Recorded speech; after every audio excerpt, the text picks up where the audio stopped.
Bueno, ya están con nosotros, siéntense, por favor. Está Iván Escalante, Procurador Federal del Consumidor, que nos va a hacer una explicación del precio de las gasolinas. Está también el maestro Edgar Amador Zamora, subsecretario de Hacienda, y Jesús Ramírez Cuevas, coordinador de asesores de la Presidencia. Ellos nos van a hablar de los foros del Plan Nacional de Desarrollo. Y está Bulmaro Juárez para cerrar con Suave Patria. Bueno, antes de iniciar las presentaciones, quiero platicarles de cuándo conocí a Edgar y a Jesús. Nos conocimos en el movimiento del Consejo Estudiantil Universitario. De hecho, a Jesús lo conozco desde antes, ¿verdad? Él era estudiante de CCH Naucalpan, ¿no? Y ya su servidora, que tengo un poquito más de años, era estudiante de la Facultad de Ciencias de la UNAM. Edgar, estudiante de la Facultad de Economía, también jovencito. Entonces, los tres nos conocimos en aquel movimiento estudiantil del Consejo Estudiantil Universitario. Para todas y todos los jóvenes y los no tan jóvenes que no conocen de este movimiento, en 1986 el entonces rector Carpizo hizo una modificación a los estatutos de la UNAM y planteó que hubiera cuotas de inscripción de colegiaturas, exámenes departamentales iguales independientemente de la carrera, acababa con el pase automático de las preparatorias y CCHs de la UNAM a las licenciaturas, y varios temas. Entonces se organizó un movimiento estudiantil en aquella época. Se hicieron primero algunos mítines, eventos, asambleas en las facultades, en las prepas, en los SHs, en contra de esta reforma que además la habían pasado en el Consejo Universitario, le decían por obvia resolución, o sea, en vacaciones pasaron la reforma. Y nos organizamos como estudiantes, porque estábamos en contra, principalmente de que hubiera colegiaturas y inscripciones en la UNAM. En aquella época decían las autoridades universitarias, y por cierto, muchos de los intelectuales que el presidente le llamaba orgánicos, pegados al rector Carpizo, muchos otros profesores de la UNAM, asesores del movimiento estudiantil. Entonces el movimiento se organizó y nombramos representantes en cada facultad, en cada escuela, e hicimos un consejo de los representantes, el Consejo Estudiantil Universitario. Jesús era representante del CCH Naucalpan. Ya de la Facultad de Ciencias Políticas. Nos conocimos cuando iba en el CCH Naucalpan, pero ya era de la Facultad de Ciencias Políticas. Y Edgar de la Facultad de Economía. Entonces hicimos este consejo estudiantil y lo primero que pedimos fue un diálogo público con la autoridad universitaria, porque en los medios de comunicación y demás pues había una ofensiva en contra de los estudiantes. Se pidió el diálogo público y que se transmitiera por Radio UNAM entonces. Muy soberbia la autoridad universitaria de entonces y todos los profesores que apoyaban pensaban que iban a ganar el debate. ¿Y cuál fue su sorpresa?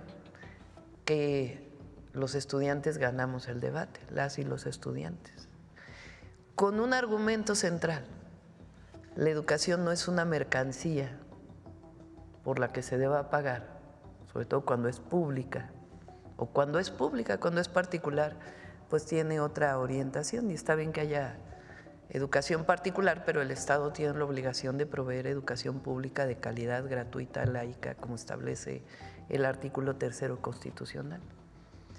Entonces decíamos, la educación no es una mercancía ni un privilegio para el que la pueda pagar. La educación es un derecho establecido en el 3º constitucional. Y con ese argumento ganamos el debate público, llevamos a huelga la UNAM por 2 semanas, hasta que la autoridad tuvo que echar para atrás las reformas. Se llenó el Zócalo con estudiantes ya no solo de la UNAM, sino del Politécnico, de la UAM. Les estoy hablando del 86-87. Entonces, pues me da mucho gusto porque yo conocí a Jesús antes que el presidente López Obrador.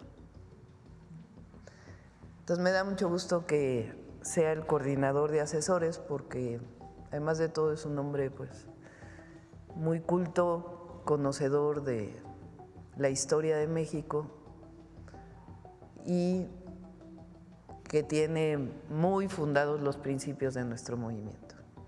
Y bueno, Edgar pues hoy es el subsecretario del ramo de la HHH, Facultad de Economía de la UNAM.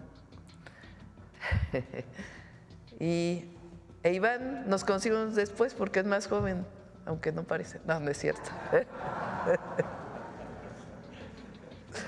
Es mucho más joven. Iván estuvo conmigo con Iván nos conocimos en el 2006, cuando yo salí del gobierno de la ciudad, que era secretaria de Medio Ambiente, y el presidente López Obrador era jefe de gobierno. No, ya no era jefe de gobierno, ya había salido a la campaña.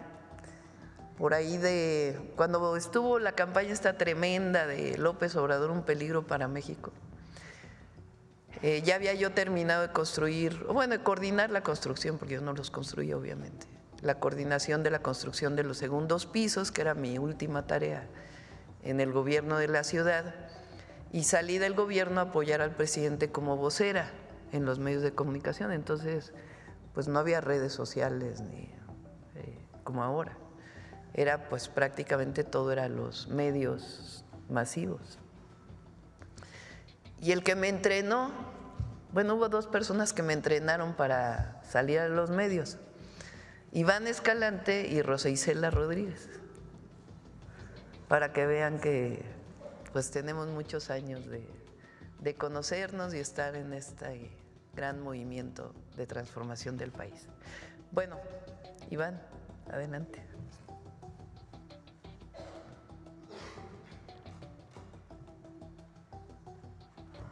Muchas gracias, Presidenta. Un honor. Muy buenos días a todas y a todos. El día de hoy vamos a informar sobre la evolución del precio de la gasolina regular desde el sexenio de Felipe Calderón hasta el día de ayer, 2 de enero. Actualmente el precio promedio de la gasolina regular se encuentra entre los 23 pesos con 50 centavos y los 24 pesos. Esta gráfica que les presentamos da cuenta de la evolución del precio constante, es decir, poniendo como base el precio al día de hoy sin considerar la inflación. A partir de ello, nos lleva a establecer que durante el sexenio de Felipe Calderón, el precio promedio de la gasolina empezó en 14.75 pesos y finalizó en 18.10. lo que significó un incremento del 22.9%.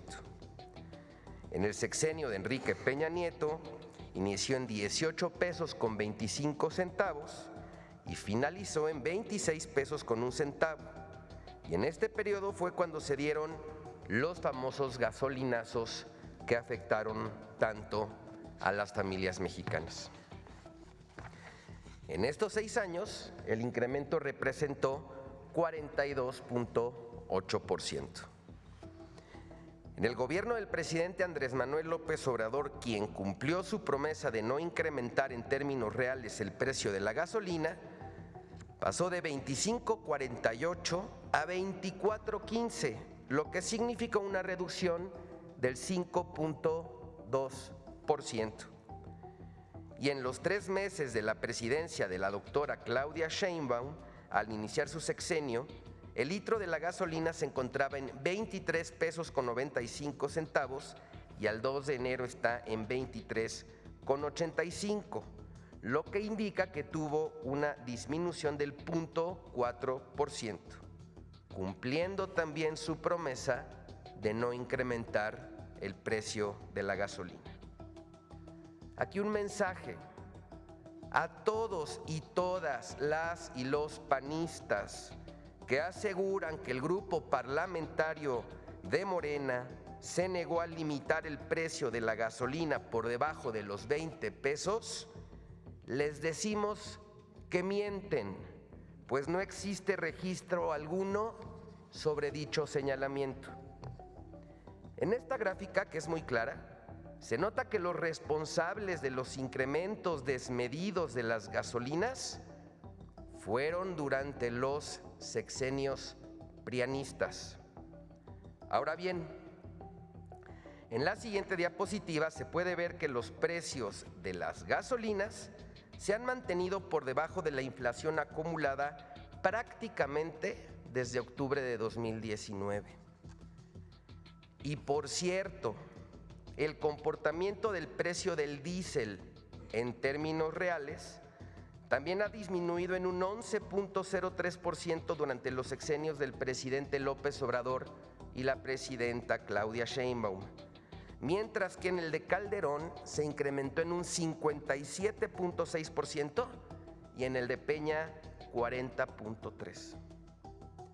En la siguiente lámina se muestra el precio promedio de la gasolina en distintos países del mundo, destacando que nuestro combustible está por debajo del precio de países como Sudáfrica, España, Reino Unido, Alemania, Francia, Italia y Suiza. Informarle, Presidenta, a usted, al pueblo de México y a los medios de comunicación que a partir de la siguiente semana no solo vamos a estar poniéndole taches en las conferencias de prensa a las gasolineras que se pasan de listas con sus precios, sino que iremos físicamente a colgar unas lonas con este diseño para señalar a aquellos gasolineros que se vuelan la barda con lo que ganan a cada litro de gasolina. Aquí les mostramos un ejemplo de algunas gasolineras que están en este supuesto. La gasolinera Petro-Seven, ubicada en San Pedro Garza García, Nuevo León, le gana a cada litro de gasolina 4 pesos con 97 centavos. Y la gasolinera Móvil en Monterrey, también en Nuevo León, le gana 4 pesos con 75 a cada litro que vende. Vamos a estar revisando constantemente, siguiendo su instrucción, Presidenta, los precios de las gasolinas y denunciando a las empresas que se vuelan la barda. Muy buenos días a todas y a todos. Con permiso, Presidenta.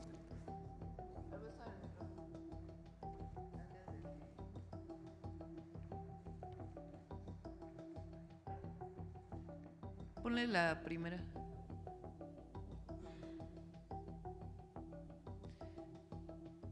Esta gráfica lo que muestra es el precio de la gasolina, se llama a pesos constantes. ¿Qué quiere decir? Se descuenta la inflación. O sea, si tomamos en cuenta la inflación cada año, entonces habría una elevación del precio. Pero si consideramos lo que significaría el precio a los pesos, en este caso, del 2025, ¿cuánto valdría la gasolina en el 2018, en diciembre del 2018, si consideramos los pesos del 2025? Eso quiere decir los precios constantes. Entonces, si lo consideramos así, lo que vemos es que con estos pesos del 2025, la gasolina en la época del cierre de Peña Nieto estaba a 26 pesos. de pesos del 2025, considerando el porcentaje de la inflación. Entonces, lo que vemos aquí es que en términos reales la gasolina ha disminuido, cosa que no fue así en el periodo de Calderón, que subió 22.9%, y los famosos gasolinazos del periodo de Peña Nieto, que subió 42.8% en términos reales. Entonces, el precio de la gasolina, que lo vamos a seguir viendo en el quién es quién en los precios de los lunes, que lo va a seguir presentando Iván, debería estar entre 23 y 24 pesos. Es un margen razonable para las ganancias de los gasolineros, incluido el IEPS y todo lo que tiene que ver con los impuestos. Sobre ese margen vamos a estar. Pero hay gasolineras, que fue lo que yo mencioné el lunes pasado, que lo están vendiendo a 28 pesos. La Magna, estamos hablando de la gasolina Magna. O le están vendiendo a 29, 26, que ya no es justificable. Entonces, primero, para que sepan que estamos cumpliendo con nuestra promesa de que no va a aumentar en términos reales el precio de las gasolinas. Y segundo, que sepan que Profeco, dentro de su margen de actuación, pues no solamente va a estar denunciando aquí las gasolineras que tienen precios mayores, sino que también pues va a ir a las propias gasolineras a ponerles un tache para que la gente sepa pues si están dentro del margen o no de lo que debe ser el precio de la gasolina. Bueno, esto es sobre este tema. Ahora sí, el Plan Nacional de Desarrollo. ¿Quién empieza, Edgar?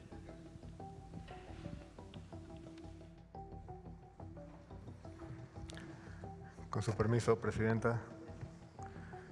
Buenos días a todos, a todas.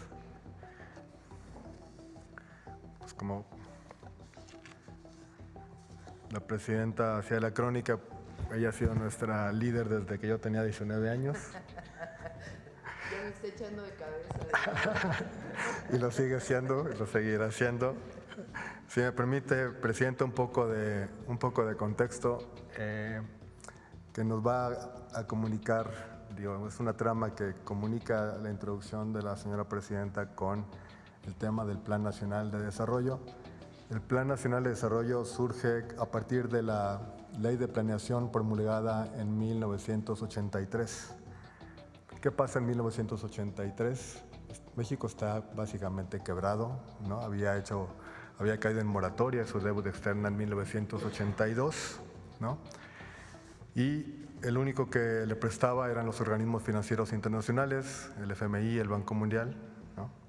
Y para ello se tuvo que firmar una carta de intención, ¿no? Una carta de intención donde México se obligaba a portarse bien en términos financieros. Y dentro de esa carta de intención existía el compromiso de liberalizar y de flexibilizar precios en la economía, los precios de las mercancías y los servicios. Y dentro de esas mercancías y precios que nos comprometimos como país a liberalizar estaba la educación, ¿no? Y dijeron, pues la educación es una mercancía más, vamos a subirle el precio, vamos a liberalizar el precio de la educación, ¿no? Hasta que llegaron con las cuotas de la Universidad Nacional en el 86, ¿no? Entonces, dentro de esa esquema de un país en una situación financieramente muy comprometida, es donde se da la promulgación de la Ley de Planeación, es donde se da el movimiento del Consejo Estudiantil Universitario en la Universidad Nacional y en otras universidades públicas, y digamos empieza un proceso de transformación que nos tiene por acá, ¿no? En este sentido, la instrucción de la Presidenta fue coordinarnos a la Secretaría de Hacienda con la Coordinación de Asesores de Jesús. Es un trabajo conjunto para llevar a cabo el Plan Nacional de Desarrollo. Si nos permiten, ¿en qué consiste? Y bueno, quizá al compañero de la guillotina le va a gustar la idea, es subvertir la ley de planeación y convertir el ejercicio del Plan Nacional de Desarrollo en un ejercicio democrático, ¿no? La idea es planeamos juntos, ¿no? ¿Qué es el Plan Nacional de Desarrollo? Es la guía del gobierno mexicano donde se definen las prioridades en materia económica, social y política durante el sexenio, ¿no? No nada más las económicas, también las sociales y políticas. La idea es bajar a presupuesto los compromisos del gobierno, de la administración, mediante la participación de toda la población en general. Organizaciones obreras, campesinas, la sociedad civil, pueblos originarios, instituciones académicas, organismos empresariales, jóvenes, mujeres, personas adultas mayores, personas con discapacidad.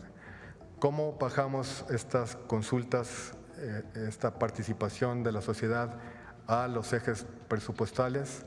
Mediante dos metodologías. La primera es unos ejes generales. Si ponemos la siguiente, por favor. Tenemos estos 4 ejes generales en donde estamos aterrizando, y aquí el documento semilla del Plan Nacional de Desarrollo son los 100 compromisos de la presidenta a través de las 14 repúblicas en donde están contenidos estos 100 compromisos. Estas 14 repúblicas van a estar acomodados en estos 4 ejes generales. El primero es gobernanza con justicia y participación ciudadana, integradas por 2 de las repúblicas. El siguiente eje, desarrollo con bienestar y humanismo, que integra a 5 de las repúblicas contenidas en los documentos de los 100 puntos. El tercer eje general es la economía moral y trabajo, con 3 de las repúblicas.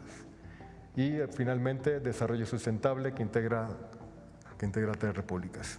Entonces tenemos 4 ejes generales, los cuales van a estar atravesados por 3 ejes transversales, que son los de la siguiente diapositiva, por favor. Igualdad sustantiva y derecho a las mujeres, que es la que incluye la última de las repúblicas. Innovación pública para el desarrollo tecnológico, la creación de la Agencia de Transformación Digital y Telecomunicaciones, y el derecho de las comunidades indígenas y afromexicanas a partir de la reforma constitucional.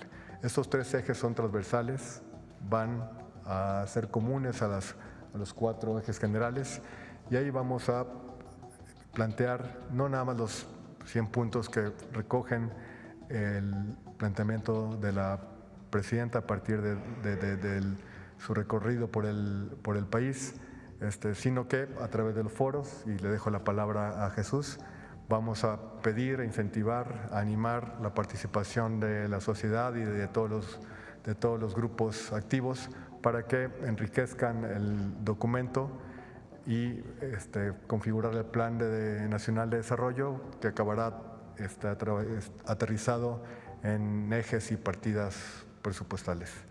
Le dejo la palabra. Muchas gracias. Un anuncio más.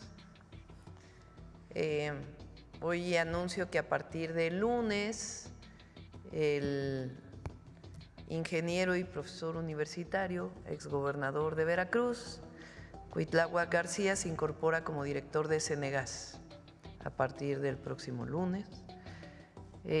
Poca gente conoce que Cuitláhuac es un ingeniero mecánico electricista por la Universidad Veracruzana, muy buen ingeniero. Él estaba estudiando su doctorado fuera y tomó la decisión en el 2006, si no me equivoco, o en el 12, hablando así de edades, de dejar el doctorado para venir a luchar por la transformación de México. Pero es un hombre, además de honesto y consecuente, parte del movimiento de transformación con muchos conocimientos técnicos sobre electricidad, pero también en general sobre energía. Entonces él nos va a ayudar a coordinar todos los trabajos que tienen que ver con producción, consumo, distribución de gas natural en Cemegas. Bueno, ese es el otro anuncio. Y eso es todo por hoy, amigos. Si te ha gustado este análisis, no olvides darle me gusta, compartir y suscribirte, que necesitamos que más personas se enteren de lo que está pasando. ¿Qué opinas sobre todo lo que hablamos hoy? Déjanos tu comentario. Queremos saber lo que piensas y qué te gustaría que cubriéramos en el próximo video, donde seguiremos dándole duro a la política y sin pelos en la lengua. Porque en una nación donde estaba marcada por la incertidumbre, donde los mexicanos clamaban un cambio verdadero, un partido que nació del pueblo, pero con la fuerza y determinación de un huracán, llegó la Cuarta Transformación, donde no es solo una promesa, es una realidad que se vive día a día. Desde que AMLO asumió la presidencia, comenzó una verdadera revolución en la política y en las vidas de los mexicanos. Sus políticas de bienestar social, justicia económica y la lucha contra la corrupción han sido fundamentales para mejorar la calidad de vida de millones. Y ahora, luego de que una mujer transformó la Ciudad de México y ahora luchará para mejorar toda una nación, con un poder imparable, una visionaria que ha dejado su huella en cada rincón y ahora bajo el liderazgo de ella, la doctora y presidenta Claudia Sheinbaum Pardo, que se ha convertido en una pieza clave para esta transformación gracias al gran cambio que ha brindado para la vida de millones de mexicanos. México está avanzando hacia un país más justo, equitativo y con mayores oportunidades para todos, comprometiéndose con un gobierno para el pueblo y del pueblo. Y no lo decimos solo por decir, sino desde los cambios profundos y beneficios para millones de mexicanos. La presidenta no solo ha continuado con el proyecto de el expresidente Andrés Manuel López Obrador, sino que ambos comparten una visión de un México más justo, donde primero sea el pueblo, demostrándolo al implementar programas de bienestar para estudiantes, madres solteras, personas con discapacidad y todos aquellos que más lo necesitan, demostrando que la Cuarta Transformación sigue adelante. El gobierno de Sheinbaum ha demostrado que es posible hacer cambios profundos, con transparencia y sin corrupción, creando un México más sostenible, seguro y con mayores oportunidades para todos. No hay vuelta atrás en esta transformación, y lo que estamos viendo ahora es solo el comienzo de un futuro aún más prometedor para todos los mexicanos. No hay duda de que su gobierno ha presentado resultados positivos, mostrando compromiso con los mexicanos a largo plazo, priorizando el bienestar, teniendo transparencia y liderazgo. Ha demostrado que es posible hacer cambios y mejorar la calidad de vida de la población de quienes buscan un México más justo, sostenible y con mayores oportunidades para todos. Con Claudia Sheinbaum como presidenta, México tiene un futuro prometedor, lleno de nuevas oportunidades y con un gobierno comprometido con el bienestar de todos. Su visión de México sigue centrada en el bienestar de la población, la justicia social y la sostenibilidad. El futuro será grandioso. Pero el camino hacia la grandeza nunca es fácil. Los opositores, aquellos que se benefician del antiguo régimen de corrupción y privilegios, no han dejado de atacar. Con mentiras, distorsiones y manipulaciones, intentan desestabilizar el avance de Claudia Sheinbaum, pero ella no cede, no se deja amedrentar. En lugar de retroceder, cada ataque la fortalece, porque sabe que está en el camino correcto, luchando por un México donde los poderosos ya no se salgan con la suya. Los que temen el cambio, que tiemblen. Claudia Sheinbaum no se detendrá, y su victoria será imparable. Así que, si estás interesado en conocer más sobre cómo Claudia Sheinbaum y AMLO están llevando a México a un nuevo nivel, quédate con nosotros y no olvides suscribirte, compartir y dejar tu comentario. El futuro de México está en marcha y con Claudia Sheinbaum es una transformación que no podemos dejar pasar. Nos vemos en el próximo video.